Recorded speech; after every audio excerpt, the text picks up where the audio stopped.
Hello everyone, welcome back to another video. If you're new to the channel, please don't forget to like and subscribe. In this video, we will walk you through on how to delete word effects on Messenger. If you don't want the word effects you added to your Messenger, then open the app. Enter the conversation with the word effects. For example, when I text hi, I get emojis popping up on the screen. Click on the person's profile at the top of your screen. Click on Word Effects. Long press on the word with the effect you don't want anymore. You will see the remove option on the bottom screen.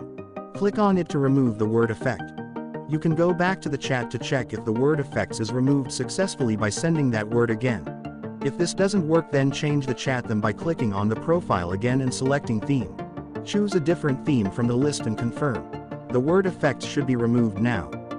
That is it for today, and thanks for watching. If this was helpful, leave a like and subscribe to the channel.